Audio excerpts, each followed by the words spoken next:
तिब्बत का वो खतरनाक तांत्रिक जिसने एक ही रात में करीब 80 लोगों की हत्या करके पूरे गांव को नष्ट कर दिया था, फिर भी वो हत्यारा कैसे कैलाश पर्वत की चोटी तक पहुंचने वाला इकलौता इंसान बना।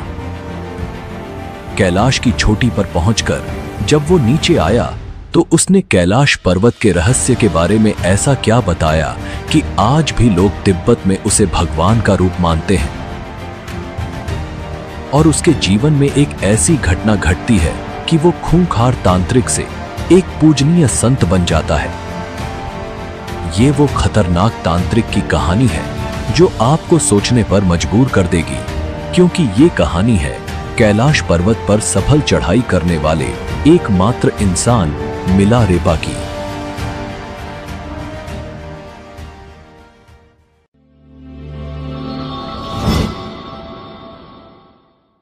तिब्बत के रहस्यमयी और खतरनाक पहाड़ों के बीच एक ऐसा नाम उभरा जिसने इतिहास के पन्नों में न केवल अपने काले जादू की वजह से जगह बनाई, बल्कि आत्मज्ञान की ऊंचाइयों को छूकर भगवान के रूप में पूजनीय भी बन गया।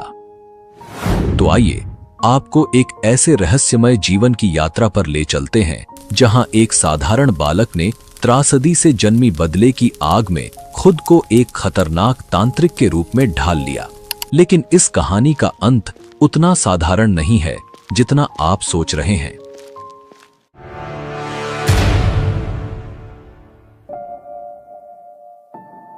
तिब्बत की ठंडी हवाओं में एक समय ऐसा भी था जब जीवन शांति और समृद्धि से भरा हुआ था। 11वीं शताब्दी के उत्तरार्ध में तिब्बत के दक्षिणी भाग में स्थित एक गांव में थोपगा का जन्म हुआ था, जिन्हें हम मिलारेपा के नाम से जानते हैं। वो एक सुखी संपन्न परिवार में पले बढ़े।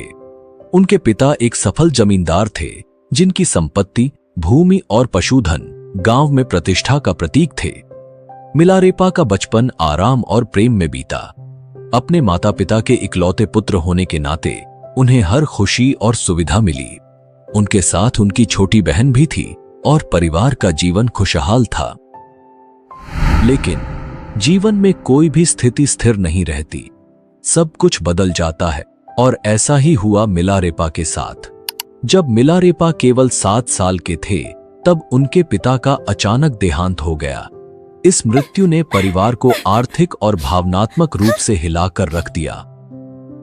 अपने अंतिम समय में उनके पिता ने एक वसीयत बनाई जिसमें कहा गया था कि जब तक मिलारेपा बड़े नहीं हो जाते तब तक उनके चाचा और चाची परिवार की देखभाल करेंगे और संपत्ति का प्रबंधन करेंगे। ये वसीयत इस उम्मीद के साथ की गई थी कि परिवार को कोई कठिनाई नहीं होगी। लेकिन उनके पिता की मृत्यु के तुरंत बाद हालात पूरी तरह बदल गए। चाचा और चाची, जिन्होंने पहले अच्छे संबंधों का दिखावा किया था, अब पूरी तरह से बदल चुके थे। उन्होंने संपत्ति पर अधिकार कर लिया और मिलारेपा की मां और बच्चों को नौकरों की तरह काम करने के लिए मजबूर किया। जो घर कभी उनका था, अब वो उनके लिए जेल बन गया था। उनका जीवन सम्मान से गिरकर अपमान और गरीबी में बदल चुका था। मिलारेपा की मां, जो कभी एक सम्मानित महिला थीं, अब अपमान और कष्ट सहने पर मजबूर थीं। उनका मन बदले की भावना से भर चुका था। उन्होंने बार बार अपनी संपत्ति वापस पाने की कोशिश की, लेकिन हर बार नाकामी मिली। गांव के लोग इस अन्याय को चुपचाप देख रहे थे, लेकिन किसी ने मदद करने की हिम्मत नहीं की। अंत में उनकी मां ने एक कठोर निर्णय लिया। उन्होंने मिलारेपा से कहा, अगर हम अपनी संपत्ति वापस नहीं पा सकते तो हमें उन लोगों से बदला लेना चाहिए जिन्होंने हमें बर्बाद किया है। ये शब्द, ये भावना मिलारेपा के जीवन की दिशा बदलने वाली थी। बदले की भावना उनके मन में गहराई तक समा चुकी थी। अपनी मां की आज्ञा का पालन करते हुए मिलारेपा ने तांत्रिक विद्या सीखने का निर्णय लिया। तंत्र मंत्र की दुनिया में प्रवेश करने के लिए वे अपने गांव से दूर चले गए। उनका उद्देश्य अब केवल एक था, अपने चाचा और चाची से बदला लेना। मिलारेपा का यह सफर आसान नहीं था। वे कई तांत्रिक गुरुओं के पास गए और कई कठिन साधनाओं के बाद उन्होंने तांत्रिक विद्या में महारत हासिल की। यह सिर्फ एक तांत्रिक की कहानी नहीं है, बल्कि एक ऐसी यात्रा है जो मिलारेपा को आत्मज्ञान, पश्चाताप और मुक्ति के मार्ग पर ले जाएगी। तो हमारे साथ बने रहिए, क्योंकि अब हम मिलारेपा की असली यात्रा की शुरुआत करने जा रहे हैं। इस कहानी में आगे बढ़ने से पहले आपसे एक छोटा सा अनुरोध है। अगर आपको ये वीडियो पसंद आ रहा हो तो कृपया इसे लाइक करें और हमारे चैनल को सब्सक्राइब जरूर कर लें। आपके इस छोटे से समर्थन से हमें बहुत बड़ी मदद मिलती है।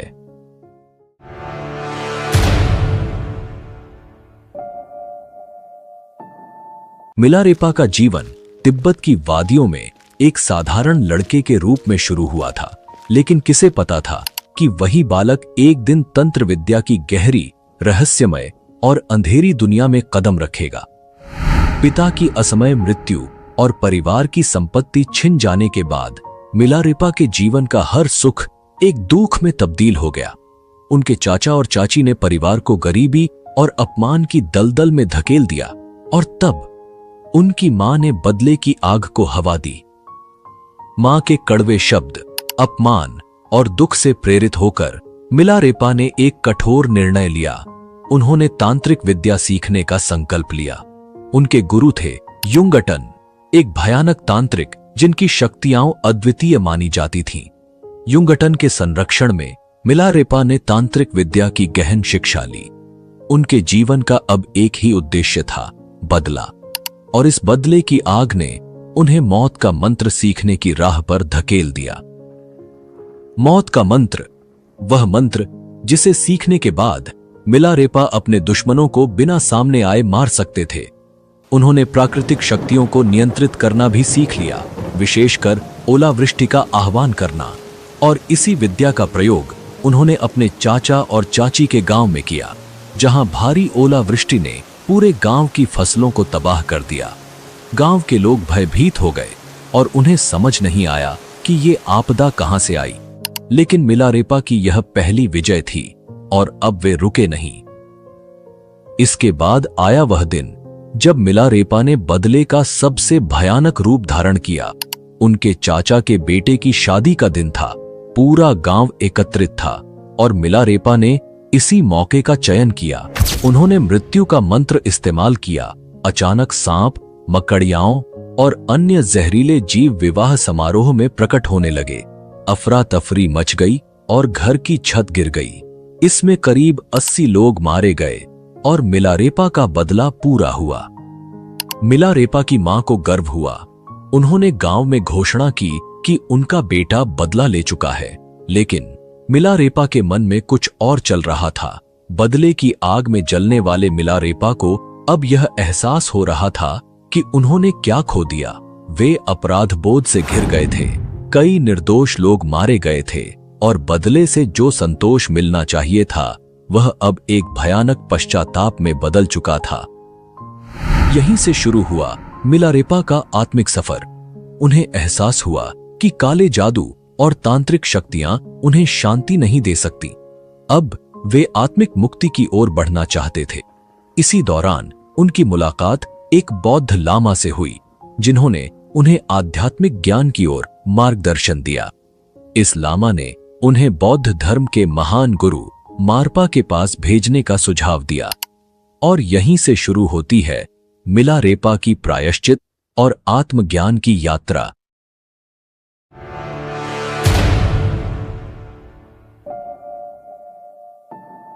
मिलारेपा की जीवन यात्रा में एक बड़ा मोड़ तब आया जब उन्होंने तंत्र विद्या और काले जादू के माध्यम से अपने दुश्मनों से बदला लेने के बाद गहरे पश्चाताप का अनुभव किया। उन्हें एहसास हुआ कि इन विधाओं ने उन्हें सिर्फ विनाश और दुख की ओर धकेला है। अब उनके मन में आत्मिक मुक्ति और शांति की चाह जागृत हुई। इसी समय उनकी मुलाकात एक बौद्ध लामा से हुई, जिन्होंने उन्हें गुरु मारपा लौटसावा के पास जाने की सलाह दी। मारपा एक महान बौद्ध गुरु थे, जिन्होंने भारत से बौद्ध धर्म की गहरी शिक्षाएं प्राप्त की थीं। तिब्बत में उन्हें एक अनुवादक के रूप में भी जाना जाता था, क्योंकि उन्होंने बौद्ध धर्म के महत्वपूर्ण ग्रंथों का अनुवाद किया था। जब मिलारेपा गुरु मारपा के गांव पहुंचे तो वहां बच्चों से उनकी मुलाकात हुई। उन्होंने बच्चों से पूछा, मारपा अनुवादक कहाँ हैं? एक बच्चे ने जवाब दिया। मेरे साथ आओ, मैं तुम्हें उनसे मिलवाता हूँ। बच्चा उन्हें एक खेत में ले गया जहां एक साधारण किसान जमीन जोत रहा था। मिलारेपा को यह समझ नहीं आया कि वही किसान दरअसल गुरु मारपा थे। गुरु ने मिलारेपा को देसी शराब दी और कहा, इसे पी लो और फिर खेत जोतने का काम करो। बिना सवाल किए मिलारेपा ने गुरु की बात मानी। काम पूरा करने के बाद जब बच्चे ने बताया कि यह व्यक्ति ही गुरु मारपा थे, तो मिलारेपा को भारी आश्चर्य हुआ। उन्होंने गुरु के चरणों में गिरकर अपने पाप, पछतावा और आत्मिक मुक्ति की इच्छा व्यक्त की। लेकिन गुरु मारपा ने उन्हें तुरंत कोई शिक्षा देने के बजाय कठिन परीक्षाओं से गुजारा। मिलारेपा ने झुककर मारपा से कहा, मैं आपसे धर्म की दीक्षा चाहता हूं। मैं एक ऐसी प्रणाली, ऐसी क्रिया की तलाश में हूं जो मुझे इसी जन्म में ज्ञान दे दे और मेरे बंधन को तोड़ दे। मैं अगले जन्म के फेर में नहीं पड़ना चाहता हूं। मैं आपको अपना शरीर, अपना दिमाग और अपनी बोली सब कुछ अर्पण करता हूं। कृपया इसके बदले में मुझे खाना, कपड़े और ज्ञान दे। यह वाकई एक खूबसूरत बात थी। अक्सर लोग गुरु के पास जाकर कहते हैं कि वे अपनी आत्मा समर्पित करते हैं, लेकिन असल में ये एक भूल है। जो चीज आपकी है ही नहीं, उसे देना बहुत ही आसान है। उसे कह देना कि मैं आपको आत्मा देता हूं, कितना सरल है। लेकिन जो आपके पास सच में है, आपका शरीर, आपका दिमाग और आपकी बोली, उसे समर्पित करना, ये एक बहुत बड़ा कदम है। मारपा ने ध्यान से मिलारेपा की बात सुनी, फिर बोले, तुम अपना शरीर, दिमाग और बोली मुझे दे रहे हो। इसके बदले में मैं तुम्हें खाना और रहने की जगह दे सकता हूं, लेकिन ज्ञान, इसके लिए तुम्हें किसी और को देखना होगा। या फिर मैं तुम्हें ज्ञान दे सकता हूं, पर तुम्हें अपना खाने और रहने का इंतजाम कहीं और से करना होगा। मिलारेपा ने तुरंत कहा, ठीक है, मुझे ज्ञान चाहिए। मैं अपना खाने और रहने का इंतजाम कर लूंगा। इसके बाद मिलारेपा भिक्षाटन के लिए निकल पड़े ताकि पूरे साल के लिए भोजन का इंतजाम कर सकें। वे दूर दूर तक भिक्षा मांगते रहे और एक बोर भर गेहूं इकट्ठा कर लिया। साथ ही उन्होंने एक पारंपरिक तांबे का बर्तन भी खरीदा। जब वह भारी बोरा लेकर मारपा के घर लौटे तो गलती से बोरा गिर गया और तेज आवाज हुई, जिससे मारपा नाराज हो गए। मारपा बोले, तुम्हारे इस व्यवहार से तो ऐसा लगता है कि तुम इस घर को भी अपने चाचा के घर की तरह बर्बाद कर दोगे। अब यहां से चले जाओ। मिलारेपा ने गिड़गिड़ाते हुए कहा, मैंने आपसे कहा था कि मैं भोजन लाऊंगा और मैंने अपना वादा निभाया। बोरा भारी था, इसलिए मुझसे संभल नहीं पाया। मारपा ने गंभीरता से कहा, तुम्हारे बोरे को रखने के तरीके से ही तुम्हारे व्यवहार का आकलन होता है। मिलारेपा की कठिन यात्रा में एक बड़ा मोड़ तब आया जब उन्होंने अपने गुरु मारपा की पत्नी दगमेमा से मदद की गुहार लगाई। दगमेमा ने उनके प्रति सहानुभूति दिखाई और मारपा से कहा, आप मिलारेपा को क्यों नहीं सिखाते? वह अच्छी तरह से हमारी सेवा कर रहा है। मारपा ने जवाब दिया, अगर यह मेरे बेटे के लिए 3 कोनों वाला घर बना देगा तो मैं इसे सिखाऊंगा, लेकिन शर्त यह है कि इसे अकेले बनाना होगा, किसी की भी मदद नहीं लेनी होगी। मारपा ने मिलारेपा को पहला कार्य दिया, एक गोलाकार टावर का निर्माण करना। यह काम उन्होंने अकेले करना था, बिना किसी की मदद के। मिलारेपा ने अपनी पूरी निष्ठा के साथ इस कार्य को शुरू किया। उन्होंने लकड़ियां काटी, पत्थर इकट्ठे किए और बिना सहायता के टावर बनाने लगे। कई महीनों की मेहनत के बाद जब टावर लगभग पूरा हो गया तो मारपा ने अचानक कहा, इस टावर को गिरा दो और सारे पत्थर और लकड़ियां वहीं वापस रख दो जहां से उन्हें लाया था। पहली परीक्षा के बाद मारपा ने उन्हें दूसरा कार्य दिया, अर्धचंद्राकार टावर बनाने का। मिलारेपा ने फिर से इस कार्य को स्वीकार किया और पूरी मेहनत से निर्माण किया। लेकिन जब यह टावर भी तैयार हो गया तो मारपा ने फिर से कहा, इसे भी गिरा दो और सारे पत्थर वापस वहीं रख दो। तीसरी परीक्षा में मिलारेपा को त्रिकोणीय भवन बनाने का आदेश मिला। इस बार भी उन्होंने बिना किसी शिकायत के यह काम किया। लेकिन जब भवन तैयार होने के करीब था, मारपा ने फिर से नाराजगी जताई और कहा, इसे भी गिरा दो और सारे पत्थर वहीं रख दो। इन परीक्षाओं के दौरान मिलारेपा का शरीर पूरी तरह थक गया था। उनके हाथों और पीठ पर घाव हो गए थे, लेकिन उनके धैर्य और समर्पण में कोई कमी नहीं आई। मारपा की पत्नी दगमेमा ने मिलारेपा की कड़ी मेहनत देखी। उन्हें सहानुभूति हुई और उन्होंने मारपा से कहा, अब समय आ गया है कि आप मिलारेपा को सिखाएं। वह बहुत समय से हमारी सेवा कर रहा है। मारपा ने अंततः यह स्वीकार किया कि मिलारेपा अब पूरी तरह शुद्ध हो चुके हैं। उन्होंने मिलारेपा को आध्यात्मिक शिक्षा देना शुरू किया। मारपा ने उन्हें महामुद्रा ध्यान सिखाया, जो आत्मा की गहराइयों में उतरने का मार्ग प्रदान करता है। जब मिलारेपा की साधना उच्चतम स्तर पर पहुंच गई, तब मारपा ने उन्हें डाकिनी साधना करने का आदेश दिया। यह साधना साधारण नहीं थी और इसके लिए उच्च आत्मिक शक्ति और धैर्य की आवश्यकता थी। मारपा ने मिलारेपा को एक अंधेरे कमरे में बंद कर दिया और एक विशेष मंत्र दिया, जिसे उन्हें लगातार 3 दिन तक जपना था।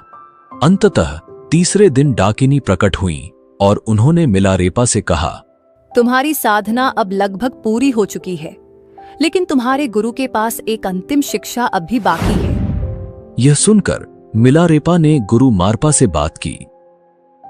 मारपा ने उत्तर दिया, मैंने तुम्हें जितनी भी शिक्षाएं प्राप्त की हैं, वह सब दे दी हैं, लेकिन अब तुम्हें हमारे गुरु नरोपा के पास जाना होगा। मारपा और मिलारेपा ने भारत की यात्रा की और गुरु नरोपा के पास पहुंचे। नरोपा ने मिलारेपा को अंतिम शिक्षा प्रदान की, जिसे आत्मज्ञान का अंतिम स्तर माना जाता है। नरोपा ने आशीर्वाद देते हुए कहा, तुम्हारी साधना अब पूरी हो चुकी है। इस प्रकार मिलारेपा की यात्रा उन्हें आत्मज्ञान की उच्चतम अवस्था में ले गई। अब वह केवल एक साधारण योगी नहीं, बल्कि एक महान संत और कवि के रूप में प्रकट हुए।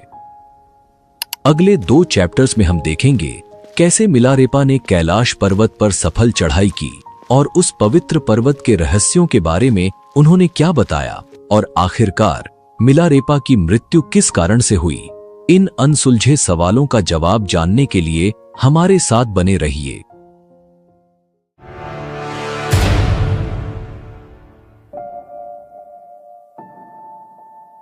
मिलारेपा का जीवन कई रहस्यों और अद्भुत घटनाओं से भरा हुआ है, लेकिन इनमें से सबसे रहस्यमय और अनूठी घटना थी कैलाश पर्वत की चढ़ाई।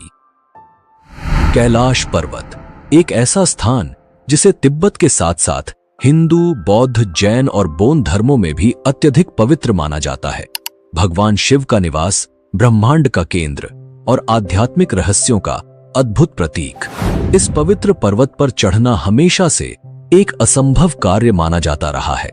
हजारों लोग आए, लेकिन कोई इस अद्भुत पर्वत की चोटी तक नहीं पहुंच सका, सिवाय एक मिलारेपा। 1093 ईस्वी यही वह समय था जब मिलारेपा ने कैलाश पर्वत की चढ़ाई शुरू की। लेकिन यह कोई साधारण चढ़ाई नहीं थी। ये शारीरिक विजय नहीं, बल्कि आत्मिक और दिव्य अनुभव की खोज थी। मिलारेपा की यह यात्रा आध्यात्मिक रूप से इतनी महत्वपूर्ण थी कि हर कदम एक नई साधना और ब्रह्मांड के रहस्यों को समझने का प्रयास था। कैलाश की इस यात्रा में उनकी मुलाकात हुई बोन धर्म के एक प्रसिद्ध प्रचारक नरोवान जी से। नरोवान जी ने मिलारेपा को एक चुनौती दी, जो पहले कैलाश पर्वत की चोटी पर पहुंचेगा उसका कैलाश पर वर्चस्व होगा।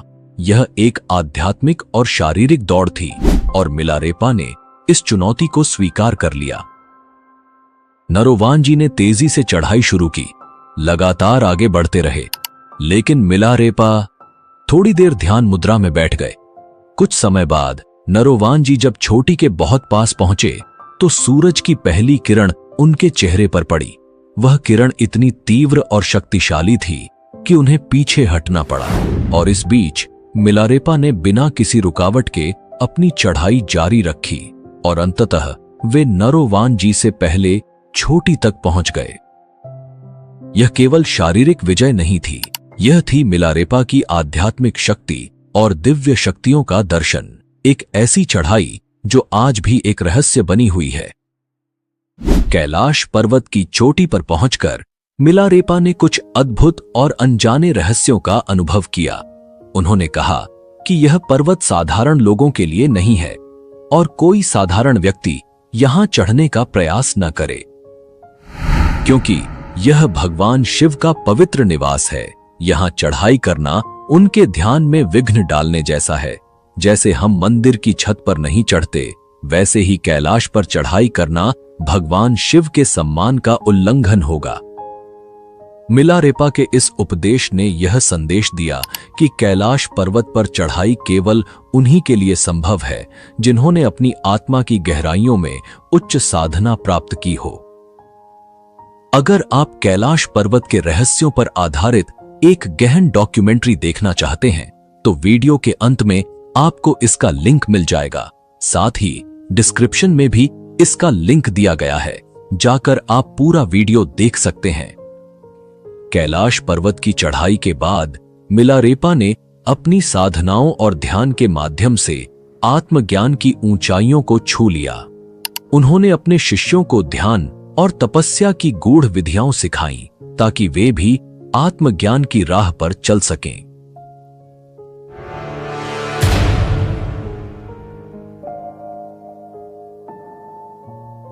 एक दिन मिलारेपा को एक शादी में आमंत्रित किया गया। उनके स्वागत के लिए एक सुंदर आसन तैयार किया गया था। उसी शादी में एक धनवान पंडित भी था जो मिलारेपा के लिए हो रही तैयारियों को देखकर हैरान रह गया। जैसे ही मिलारेपा उस आसन पर बैठे, पंडित ने तिरस्कार भरे स्वर में कहा, इस भिखारी के लिए इतनी तैयारियां, क्या यह मुझसे बड़ा पंडित है? मैं इसे देखता हूं। पंडित मिलारेपा के पास जाकर बोला, मैंने सुना है आप बहुत ज्ञानी हैं। मैं चाहता हूं कि आप इन किताबों को पढ़कर अपना ज्ञान साबित करें। मिलारेपा ने शांत स्वर में उत्तर दिया, इन सांसारिक किताबों को पढ़कर सच्चा ज्ञान नहीं मिलता, इसलिए मैं ऐसा नहीं करूंगा। यह सुनकर पंडित हंसा और बोला, मुझे पता था कि तुम ऐसा ही कहोगे। मैं तुम्हें बेनकाब करने ही आया था। उसने बदतमीजी से बातें जारी रखीं, जिसे देखकर आसपास के लोग उसे रोकने लगे, लेकिन पंडित और गुस्से में भर गया और वहां से चला गया। अपने मन में बदले की भावना रखते हुए पंडित ने योजना बनाई कि वह किसी भी तरह मिलारेपा को मार देगा। उसने एक महिला को लालच देकर विष मिला हुआ दही दिया और कहा कि अगर वह मिलारेपा को यह खिला सके तो उसे एक हीरे का हार और शादी का वादा मिलेगा। महिला लालच में आकर विष वाला दही लेकर मिलारेपा के पास पहुंची। जैसे ही मिलारेपा ने उसे देखा, वे तुरंत समझ गए। उन्होंने मुस्कुराते हुए कहा, मैं यह दही खाऊंगा, लेकिन पहले तुम वह हीरे का हार ले आओ, क्योंकि वह शादी का वादा तो कभी पूरा नहीं हो सकता। यह सुनकर महिला डर गई और पंडित के पास लौटकर सब कुछ बताया। पंडित ने हार देकर उसे फिर से भेजा। जब वह हार लेकर वापस आई, तब मिलारेपा ने दही स्वीकार किया। जैसे ही उन्होंने विष वाला दही खाया, महिला रोते हुए माफी मांगने लगी, लेकिन मिलारेपा ने उसे सांत्वना दी और कहा, घबराओ मत, मेरा समय आ गया है। यह सुनकर वह महिला उनकी शिष्या बन गई। इसके बाद मिलारेपा ने अपने शिष्यों को बुलाया और कहा कि वह शीघ्र ही शरीर त्यागने वाले हैं। उनके संदेश को सुनने के लिए न केवल शिष्य बल्कि देवी देवता भी इंतजार कर रहे थे। आकाश से पुष्पों की वर्षा हो रही थी, हवाओं में सुगंध फैल चुकी थी और मधुर संगीत बज रहा था। इस शुभ घड़ी में मिलारेपा ने अपने शिष्यों से कहा, प्रिय शिष्यों, मेरा समय आ गया है। मैंने धरती पर जो उद्देश्य लेकर आया था उसे पूरा कर लिया है। अब दवाइयों की आवश्यकता नहीं है। यह विष केवल एक माध्यम है।